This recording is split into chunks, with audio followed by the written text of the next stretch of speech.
In this video, we're going to talk about our last marriage principle, and it's all about communication and conflict. This can be kind of the fun one. This is oftentimes the one that couples are like, yes, finally, this is a topic that we need, that we understand. Communication and conflict is so central to a healthy relationship. But it is important to remember that the foundation of these basics that we have, these principles that we have, is about understanding what love really is about, right? That it's about making choices. It's not just about the feelings. We've also added that trust is something that has to be earned every day in a healthy marriage. And now we're going to talk about how communication and dealing with conflict works in a healthy marriage. So again, if you're an engaged couple listening to this is great information for you to learn now before your marriage even gets underway. And for married couples, you may be very well established in some unhealthy patterns, and that's why you're listening to these videos and trying to get help, which is great. And you can do it. You can learn new skills to make communication something that's a strength in your relationship and not a weakness. So that's why our third marriage principle is this: healthy couples keep talking. Doesn't matter if you're engaged. It doesn't matter if you've been married for 20 years. You have to keep talking. That's going to be so important to a healthy marriage. I want to make sure you guys understand right away that I don't want your expectation to be, if we have a healthy marriage, that means we're never going to fight. Or we must have a really unhealthy marriage because we fight all the time. That doesn't mean that your marriage is a disaster and it's broken and it can't be fixed. Healthy couples are going to fight. It's just a matter of doing it in a healthy, correct way. So I would be more concerned about a couple that comes for marriage counseling that is not interested, really engaging. They're not arguing even anymore. They're just kind of sitting there silent. That really is more of a sign of we've given up and we don't even care enough about the relationship to fight for it anymore. That's not good. So I want you to get that expectation out of your mind, that if you're a healthy couple, then that means you're never going to fight. Because you're two different people that are coming together and becoming one. You have your own ideas and opinions. So sometimes those are going to butt up against each other. But the idea is that it'll become a strength, that the strength of your spouse, that each of you bring different things to the table and you're better as a couple because you bring your differences and your strengths together. So you got to learn to work through then how those kind of come together and can clash and make that something that makes you stronger and healthier in the end. So don't think that you need to avoid conflict, because that's not good either.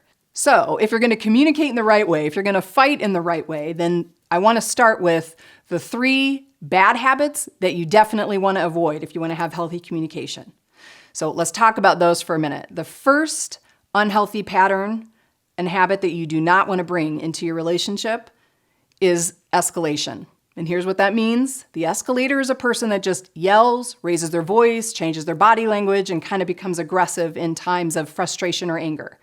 So escalators, that's a bad habit, because I'm sure you've already seen this in your relationship, that when you start to raise your voice or you become tense and look angry, your spouse is starting to back away. And conversation isn't really a welcoming thing. And so you're not really communicating. Now you're angry and the other person's like, whoa, I don't want to talk to you when you're like that.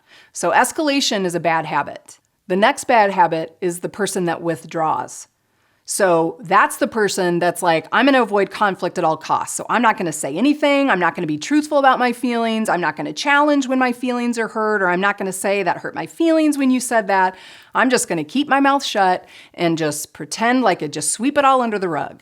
Well, that's a bad habit too, because just like the escalator who's being aggressive and coming at the person, the withdrawer is trying to hide under the couch. And so you're still not having a conversation. So for your spouse, then that's really frustrating to have the withdrawer, because it's like, talk to me, tell me how you're feeling, and you're refusing. So that's a bad habit too. And the last bad habit is the invalidator.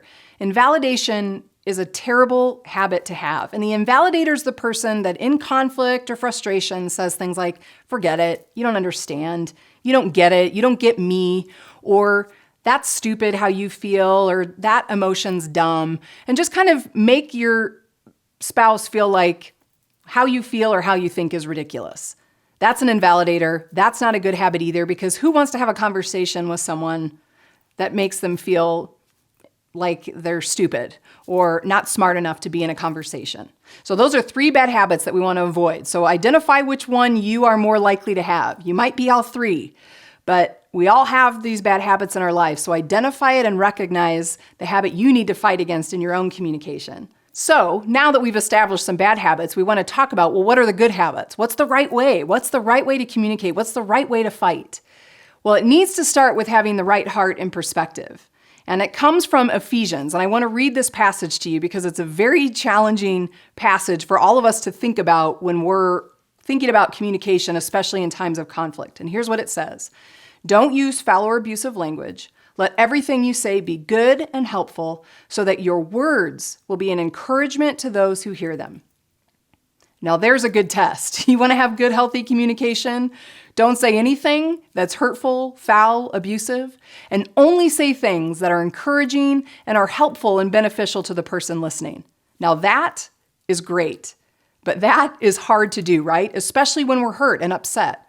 So I want to talk about some practical ways that you can incorporate that passage into your life, that communication and dealing with conflict can go well for you if you keep that heart in mind, that what I say needs to be beneficial and helpful, not hurtful, not to tear down. So it's really important if you want to have healthy communication, good conflict resolution, that you need to remember to use I feel because statements. Always put your feelings and reasons in an I feel because. Have then the other person needs to be actively listening so you can repeat back what you heard.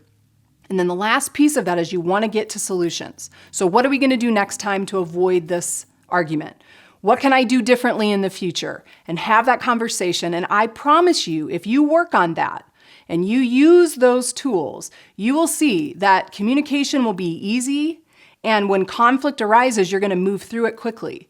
And the idea is that every argument that you have, every conflict that you have, if you use good communication skills, if you use these skills, and you understand that healthy couples keep talking, you don't give up on talking, that you will find that conflict is something that actually strengthens your relationship in the end because you learn and you grow from each of those experiences. So that's really important. Keep that in mind. Healthy couples keep talking, use the resources below, have a conversation about this and other resources there, and make sure that you are just continuing to build into your marriage.